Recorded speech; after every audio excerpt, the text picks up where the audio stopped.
Just a little random musical intro.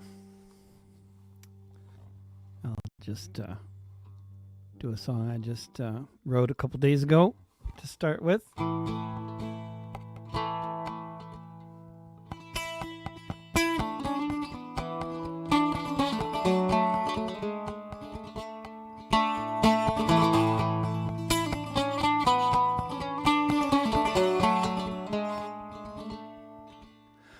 Last time the U.S. invaded Russia, along with France and Italy, Japan and the U.K., the troops came to stop the revolution, whatever else the lying textbooks say.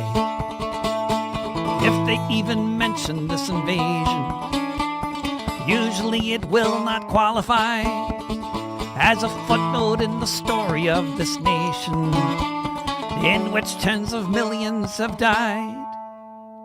Since the last time the U.S. invaded Russia, when it was invaded once again by more armies come to stamp out Bolshevism, whose ranks were filled with German-speaking men, sent to fight and die for their Führer, on a mission to kill all the Russian Reds, brainwashed by the lying propaganda that for years had been stuffed inside their heads.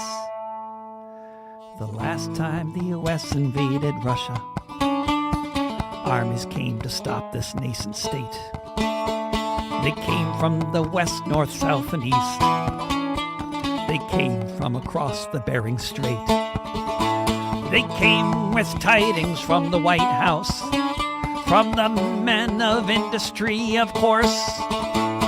Hundreds of thousands of soldiers made up this sprawling global military force. The last time the U.S. invaded Russia, it was an existential threat.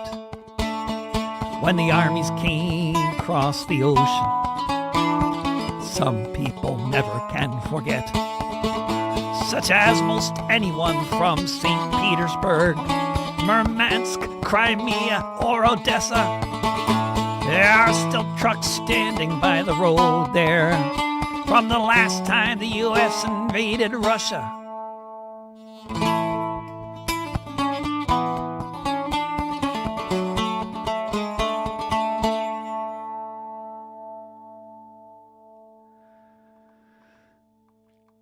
Hello. So,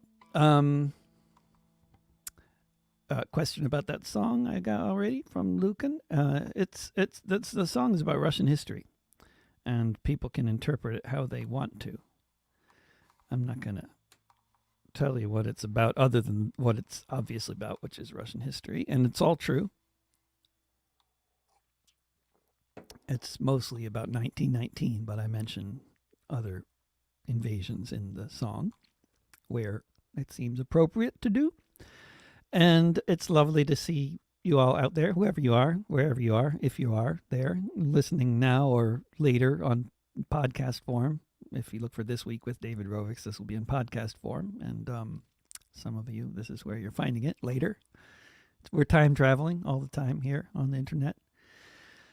It's been a fairly interesting past few days, just in my little life as well as in the world. In my own little corner of the world, writing that song generated a lot of feedback from folks, and so I was thinking maybe if anybody actually was looking for my feedback on their feedback, you or whoever is welcome to make comments on any of the platforms. We're broadcasting live on Facebook, YouTube, Twitch, Twitter, and LinkedIn, and I can see all the comments that come in on whatever platform you're watching on.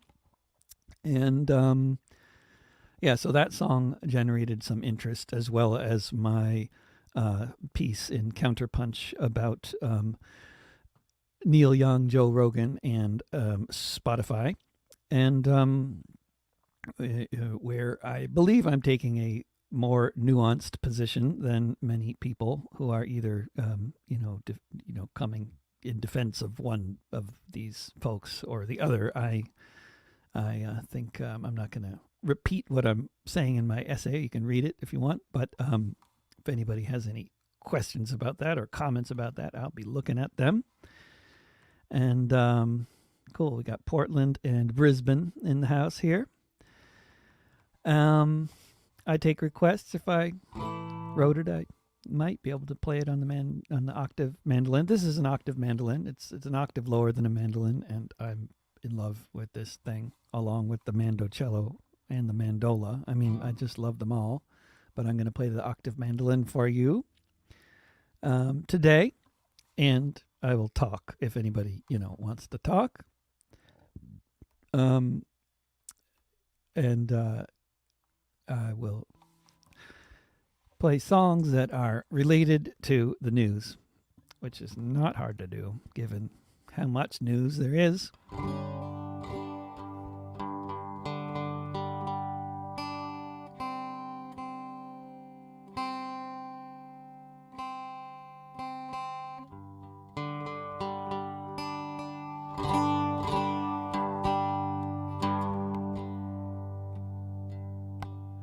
Jacob Blake was walking to his SUV.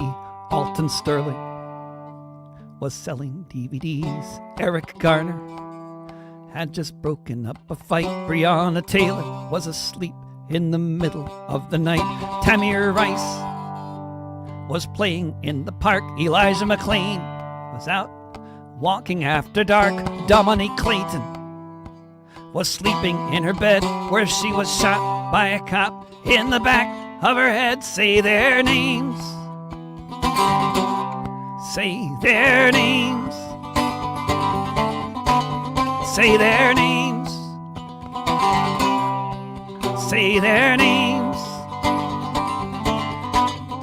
Walter Scott was driving to a store.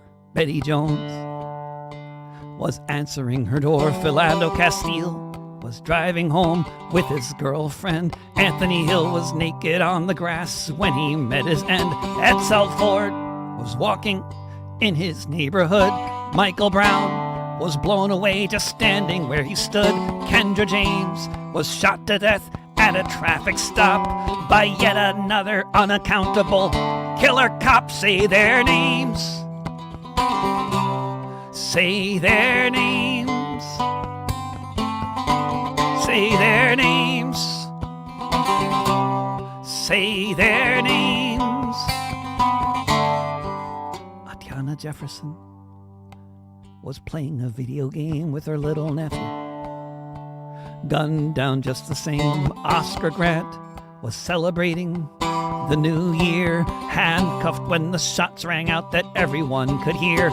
Eric Reason pulled into a parking spot.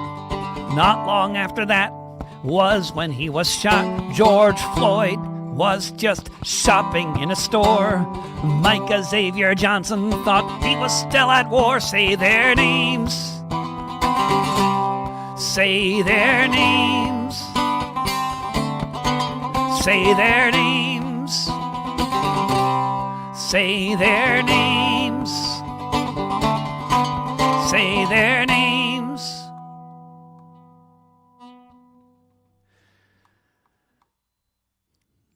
So that's just to point out why that song is particularly relevant. At the moment, the trial of several of those cops in Minneapolis is ongoing right now. And of course, there's all kinds of other trials going on of other folks related to some of those cases, other cases that aren't in the song.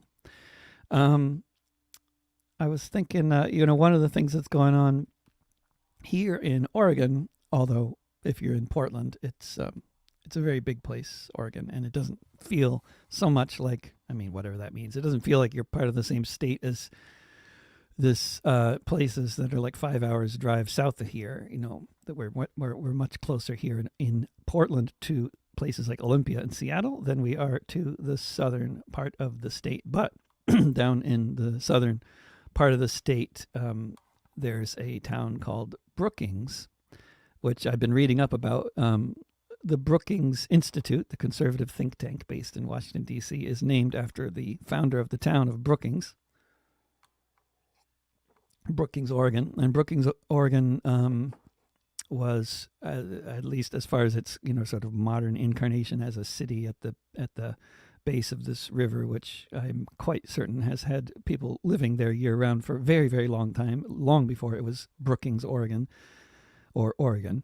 But anyway, at the base of this river, which they now call the Chetco River, in colonial times, period, modern period, and right there in southern Oregon, right just north of the California border. It's just less than a half-hour drive from Pelican Bay, the prison in Pelican Bay, California. So it's a lot of the people who live there work there in Pelican Bay.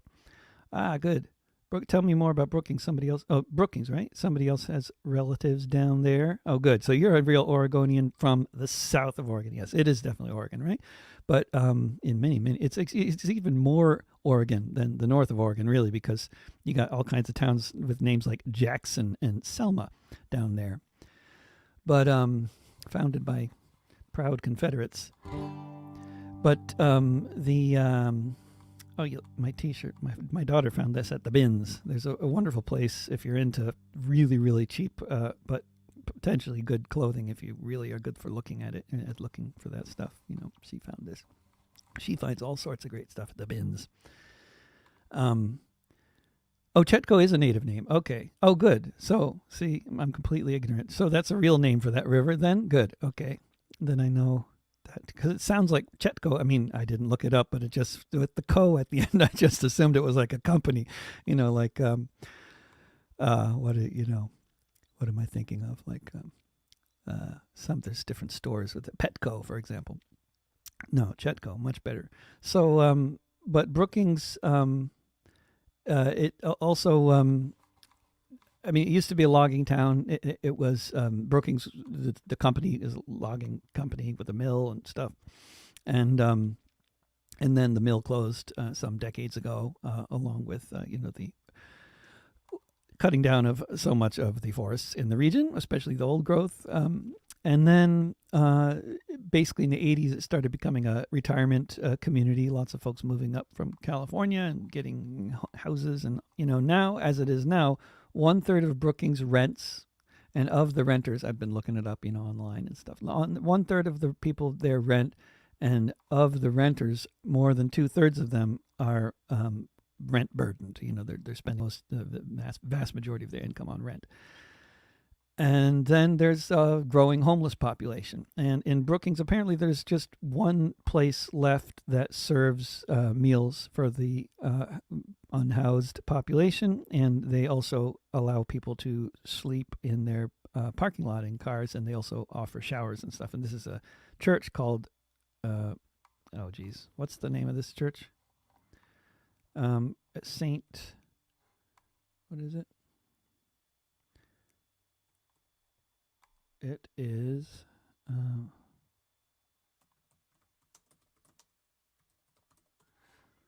what is it? Brookings, Oregon. Where'd it go? Timothy's? Was it Timothy's?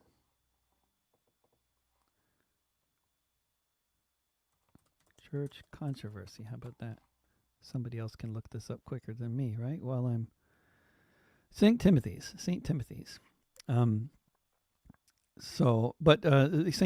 they stepped up their game during the pandemic when other churches stopped serving free meals, and now they serve 4 meals a week there at the church. But the town has just passed an ordinance telling them they can only serve 2 meals a week. And basically, they're trying to, the few homeless people who have a safe place to be there, trying to get them out of the town by making Christian charity illegal. And, I don't know about these people on the city council, but, this is a country with a, majority Christian background population. And a lot of these well-to-do conservative types, such as, I believe, run the city council of Brookings, Oregon, have actually grown up going to church. So they probably are familiar with at least some of the teachings of Jesus that say things like, you need to feed the hungry. But so I've been working on a song about that. Haven't finished, but here's one about a very similar situation in Arizona.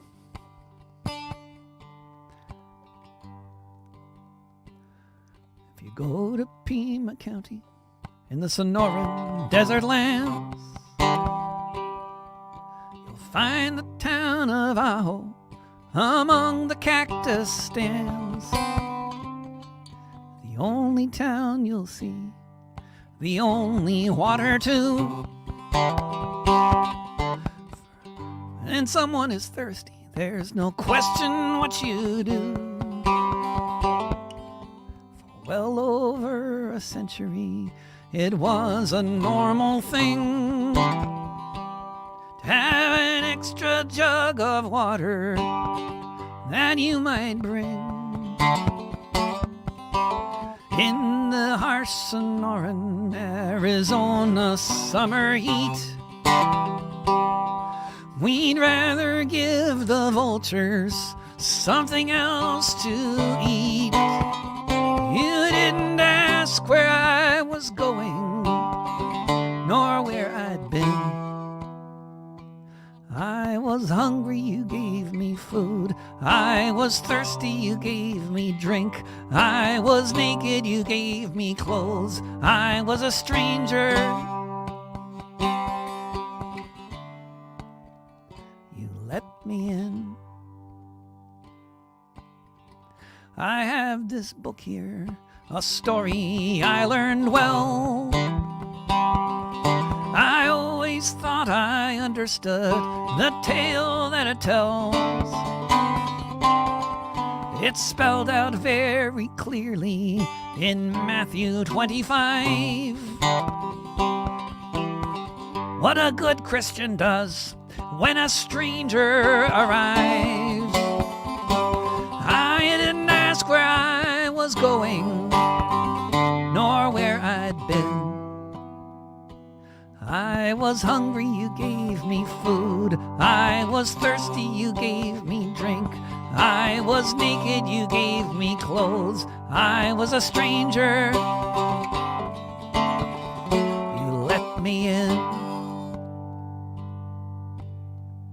Now there's a crackdown with life and death on trial. The only place with water for 100 miles. Facing 20 years in prison is a very mighty rod. Now all of us are forced to choose between Caesar and God. You didn't ask where I was going, nor where I'd been. I was hungry, you gave me food. I was thirsty, you gave me drink. I was naked, you gave me clothes. I was a stranger, you let me in. You let me in. You let me in.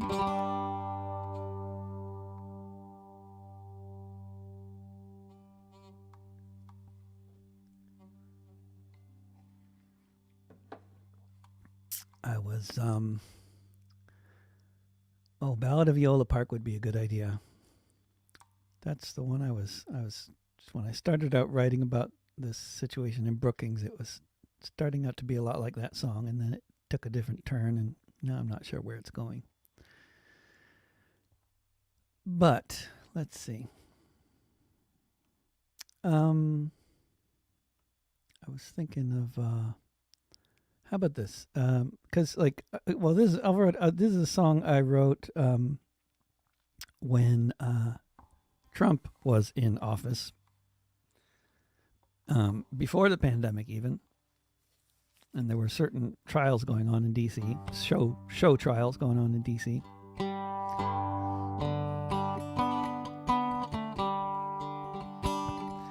But in the wake of, as we're sending soldiers into Eastern Europe, even without NATO asking the U.S. to do so, as you may be aware, these thousands of U.S. soldiers that are now heading to Germany and Romania have not been asked by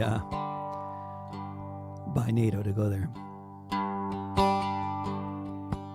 Ever since the election, the that brought the orange man in. There've been those repining things to be how they had been, remembering the good old days of 1992. So maybe after we impeach the president, we impeach the Democrats too. From the time I turn on the radio to the time I turn it off, it's testimony from the pigs feeding at the trough, complaining of corruption, but corrupt through and through. Maybe after we impeach the president, we impeach the Democrats too. With these proceedings going on, they found time to pass a budget. $700 billion for more bombs and Boeing jets. Yes, when it comes to corporate welfare, they all know what to do. Maybe after we impeach the president, we impeach the Democrats too. In the urban centers, progressives come to swarm, walking past the tents that have been there since welfare was reformed. When all the wrecking balls began to swing around here on cue, after we impeach the president, we impeach the Democrats too.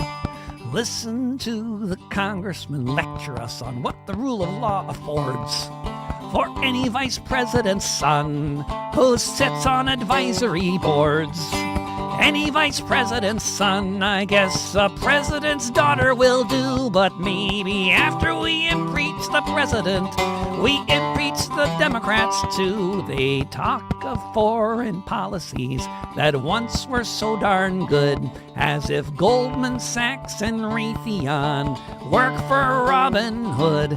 If you're gonna play dress up like that, at least wear a decent ruse. Maybe after we impeach the president, we impeach the Democrats too. Perhaps I'm not your target audience, whose heads you seek to fill with all this nonsense about your city on the hill. I can't afford to live in it, but I'll come to the barbecue after we impeach the president, when we impeach the Democrats too.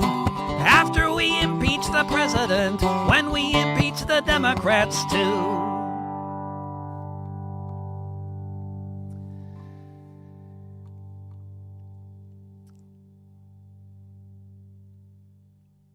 I think it's a very good idea. And as far as this discussion about whether I'm pro-Putin or not, I mean, a song about Russian history and whether I'm pro-Putin, they're not related. But here's more on my position on U.S. imperialism anyway. This is not a position on Putin, it's a position on U.S. imperialism. And if you don't see the difference there, then you need some help with nuanced thinking there, my friend.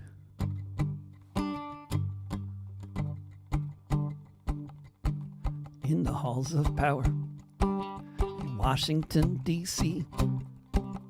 Now that the pandemic has the planet on its knees, combined with the embargo, since they tightened up the screws, they see something flammable, they want to light a fuse. The empire can't pass up a chance to undermine and pursue their imperial designs.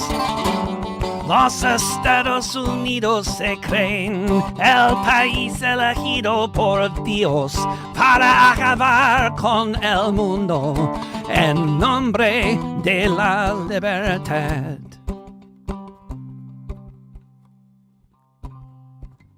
From the halls of power in Washington, D.C., to the collapsing buildings on the shores of Miami, you can see them on the TV, the Crusaders of the North, talking from the tent camps about bringing freedom forth from the land where there's a massacre each and every day.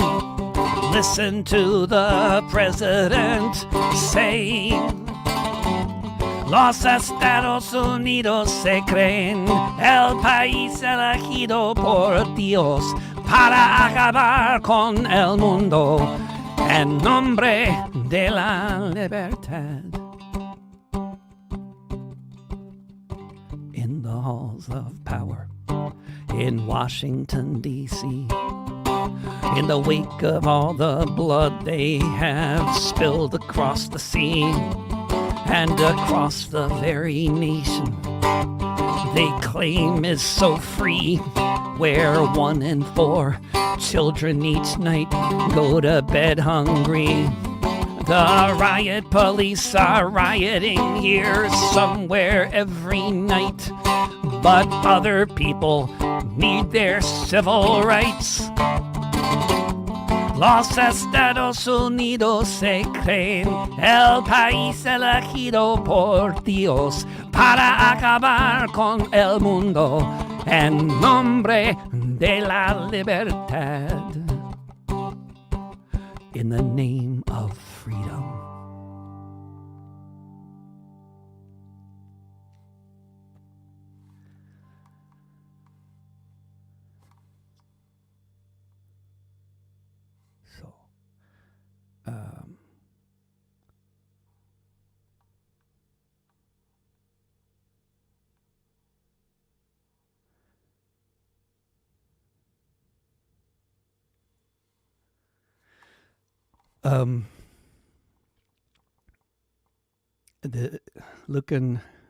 So, I did say I'm interested in dialogue, but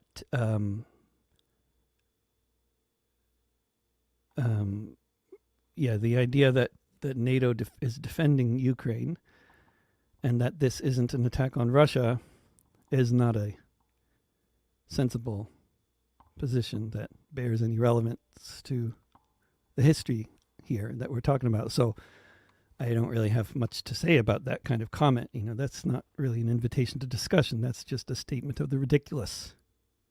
And sorry, the U.S. is an imperialist power. And that needs to be understood first before we can even talk about what's happening in the world. That has to be a baseline assumption. If you don't understand that the U.S. is an imperialist power out to serve the corporate elite, then there's no basis to talk about what's happening in Russia or the Ukraine, because it's all predicated on this understanding. NATO is not a defensive organization. It's an offensive organization, and the United States is not an altruistic entity doing helpful things anywhere in the world. The military bases are all there for offensive purposes. It's for occupation. We're occupying other countries on behalf of multinational corporations. We are surrounding Russia, and we've been doing it since the Russian Revolution. No, this is not a defensive maneuver. Ukraine is not being defended. This is all propaganda. And I don't even need to, I don't need to watch TV to know this. I just need to know history, because history already happened. The future hasn't happened. History has happened, and there's a lot we can figure out from that. And we can also look at the military bases all over the world and see what they're doing. It's not a mystery. It's only a mystery if you're watching TV.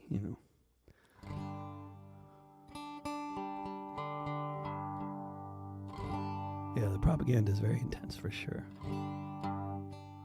Understandable to get confused.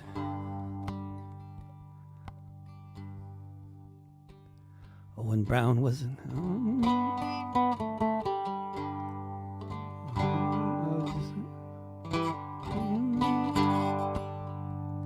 Owen Brown was an abolitionist.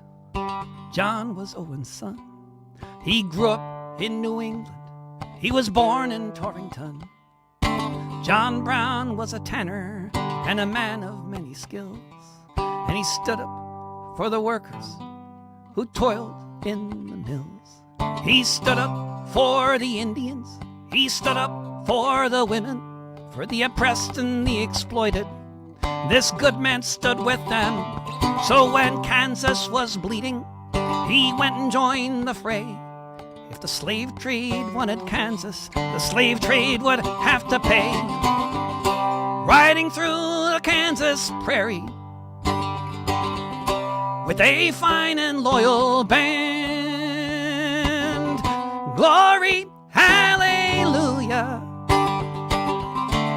Beecher's Bible in his hand. Glory, hallelujah. Beecher's Bible in his hand.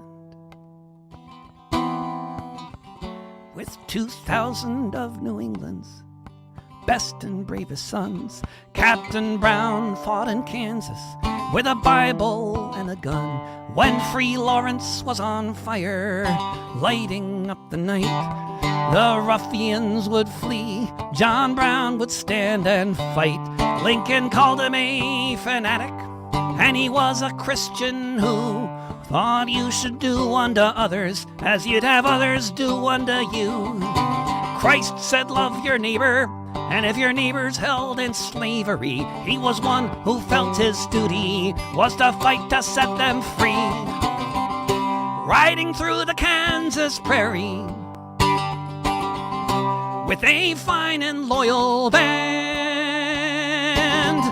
Glory, hallelujah. Beecher's Bible in his hand. Glory, hallelujah. Beecher's Bible in his hand. He drove the slave trade out of Kansas, then went to bordering Missouri. Raided the plantations, no compromise, said he. Broke the chains and shackles, rode at night to Canada. Out of the nightmare, the devil's friend, America. He was caught in Harper's Ferry, his family lying dead. They questioned him for hours as he laid there and bled. They hanged him on the gallows, they laid him in his grave. John Brown was a Christian, and he died to free the slave. Riding through the Kansas prairie with a fine and loyal band. Glory, hallelujah. Beecher's Bible in his hand. Glory, hallelujah. Beecher's Bible in his hand.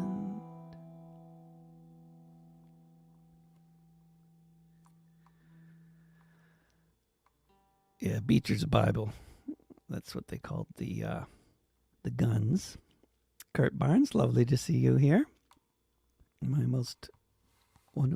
the most eloquent fans that I have. I mean, most of the eloquent things you say are very kind things about stuff that I have written, and you review my songs and my podcast so well. I must say. What was I going to do? Maybe something else? I mean, I'm open to suggestions.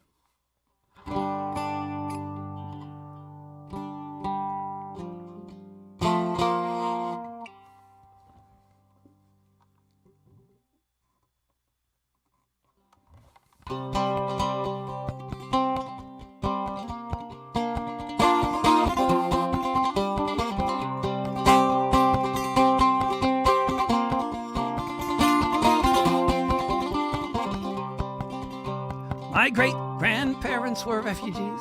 Let's try a different key. Still getting used to things. And I'll get your money back. I always get annoyed when somebody doesn't know what key they're supposed to be in. But now that's me. My great-grandparents were refugees. That should be a normal thing to say. I was born in New York City. My people came from far away. They fled the generals and dictators, the warlords from Moscow and Budapest. You could be conscripted for the rest of your life, or you could head west. My great-great-grandparents were refugees too, just north and south of Brittany. Farmers in the hills somewhere on the starving side of the Irish Sea. They fled their colonial torturers. They fled starvation, slavery. They fled across the Atlantic along with millions of other refugees.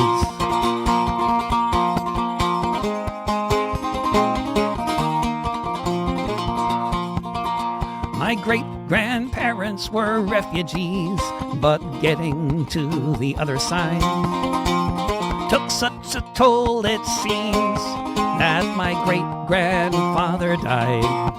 So when his son was a little kid, he grew up without a dad.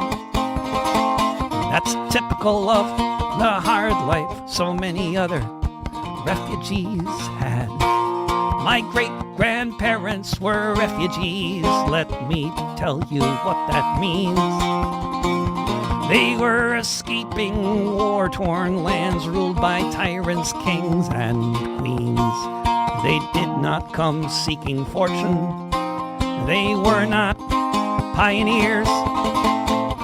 Leaving home, their hearts were broken. All their cries fell on deaf ears.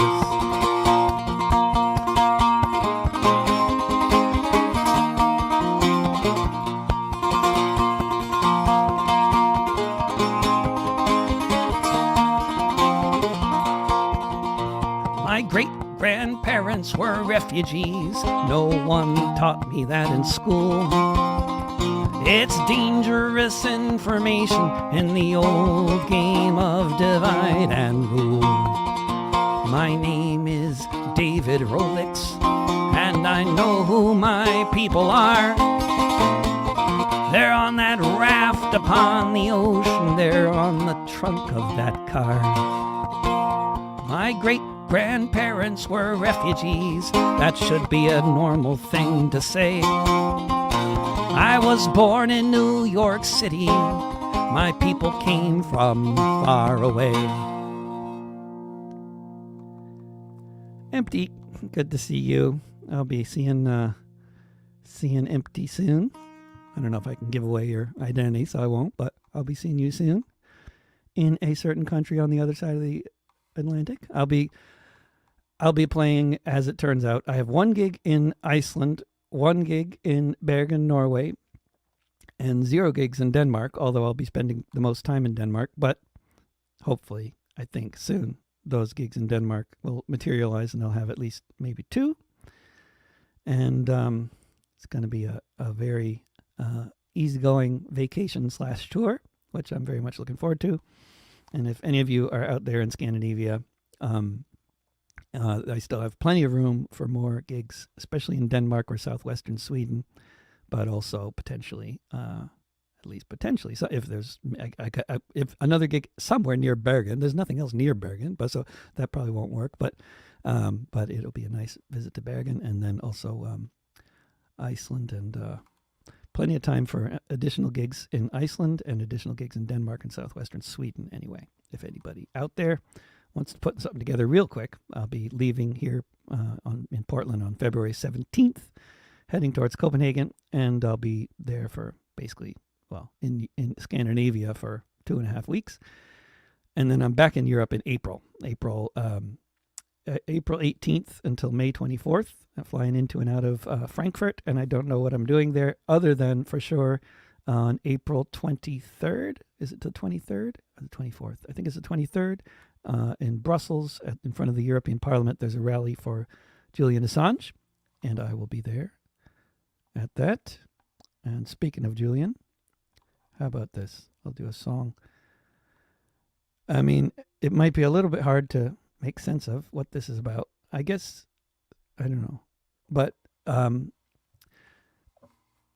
it's a little bit of a strange little stretch here, but I don't know. Tell me what you think. I mean, I wrote this a couple months ago. I'm still not sure quite what I think of this song, but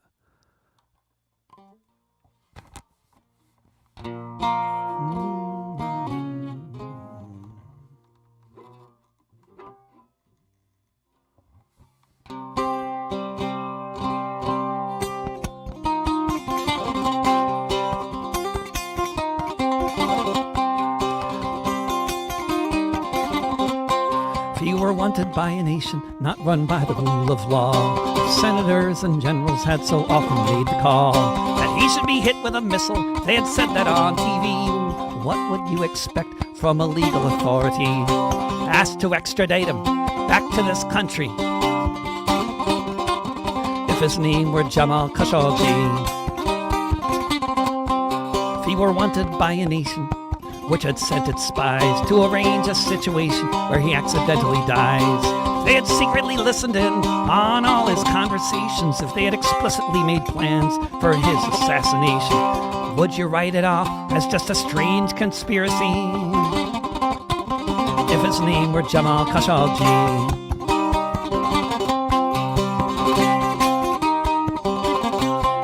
If he were wanted by a nation they so frequently condemn in human rights tribunals held at the UN for torturing their prisoners for the ways they are confined, if the state had a different name, would justice be so blind? Would your courts just hand him over, take him from his family,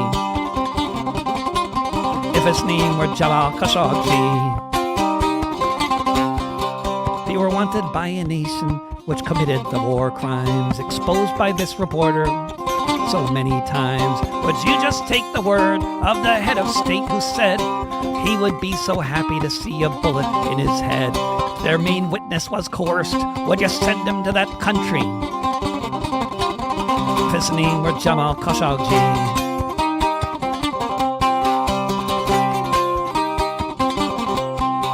If he were wanted by a nation that did all these things and more, if it were Iran or Russia, would you be keeping score? Would you trust their prosecutors, all the nice things that they say about their justice system before they take him away? What if his name were Julian? Would you send him across the sea if his name were Jamal Khashoggi?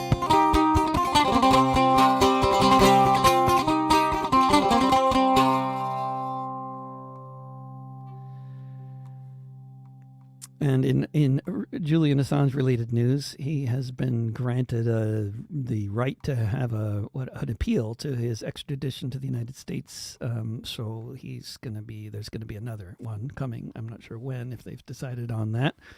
And then the April rally in Brussels I mentioned, and somebody else on here on the chat there. Something very pertinent. Oh, songbook. My songbook.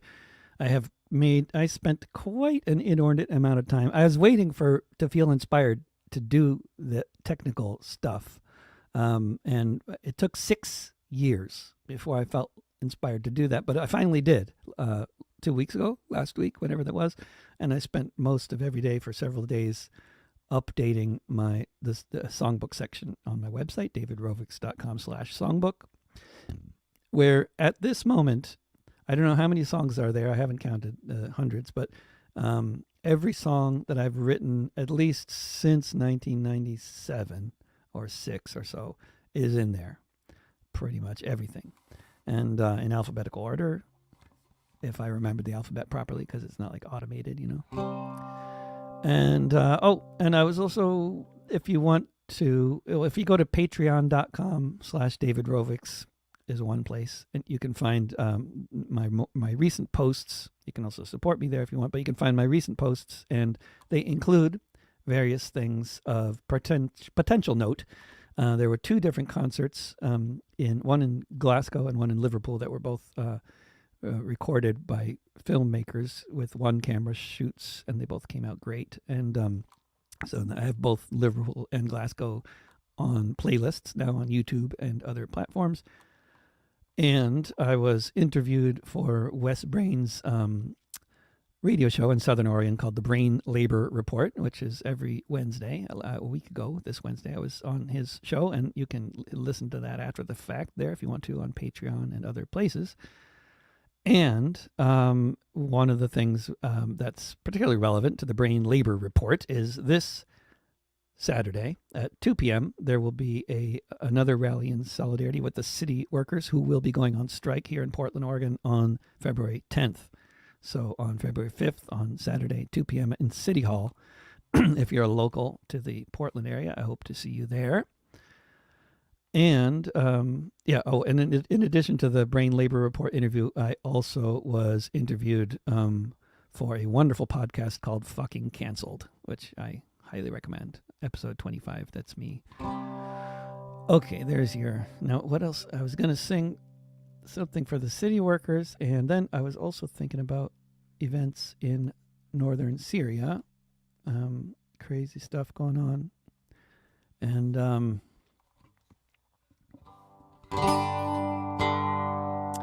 this goes out to that guy behind the bar at the Nachtigall in Cologne.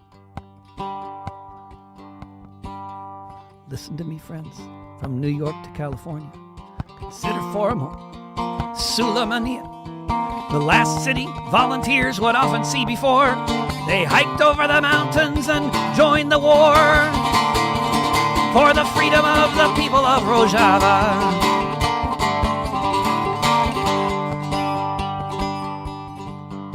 Enclave defended by RPGs and guns, wielded by Rojava's daughters and sons, along with scores of those who's come from far and near, who learned to fire mortars so they could fight right here for the freedom of the people of Rojava.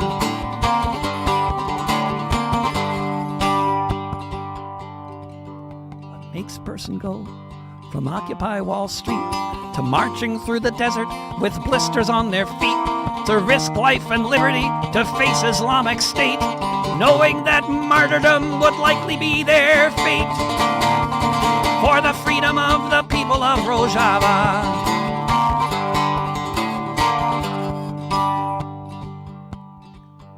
Something worth defending isn't hard to find. Not so many people will go leave their home behind to go train on the mountain with the YPG, to go join somebody's struggle out of solidarity for the freedom of the people of Rojava. The blood of many folk has been spilled along the way, including several anarchists from the USA. So remember Robert Grote and Michael Israel, Paolo Todd, Jordan McTaggart, how they lived and how they fell for the freedom of the people of Rojava, for the freedom of the people of Rojava, for the freedom of the people of Rojava.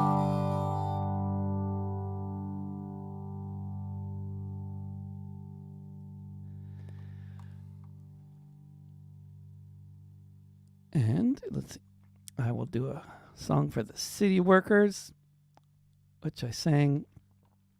There's actually a recording on YouTube of me singing this with my mandola. I'll bring the octave mandolin next time.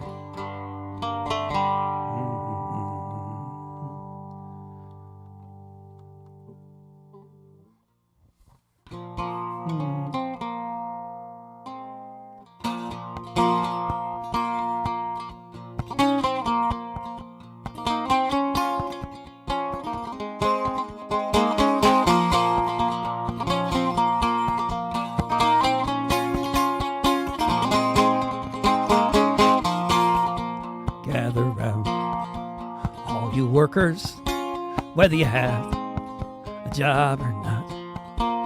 You who pick the tomatoes, you who grow the pot, you who stay home to raise the children, you that record the sound, you who flip the burgers, all you workers, gather round, all you workers, all of you who pull the shots, you who wash the dishes, park the cars in parking lots, you who dig the ditches, put the caskets in the ground, you who clean the bathrooms, all you workers, gather round.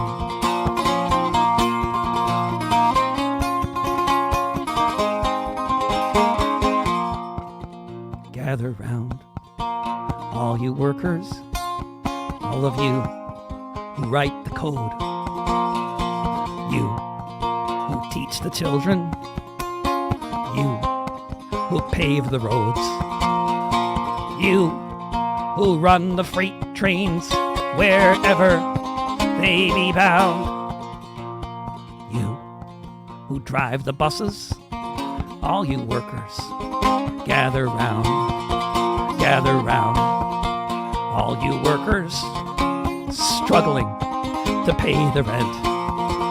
You who work a second job and wonder where all the time went.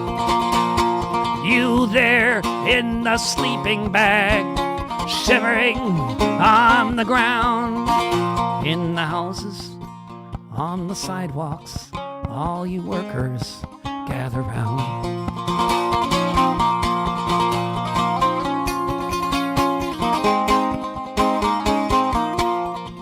Gather round. All you workers, all you actors on the screen. Who point the cameras and write for the magazines. You who launch the missiles, you who fire from the ground, you who fly the helicopters, all you workers gather round, gather round. All you workers gather round, and you will know that gathered all together we can vanquish any foe. As sure as we're made of water, so history has found. The workers have the power if all we workers gather round.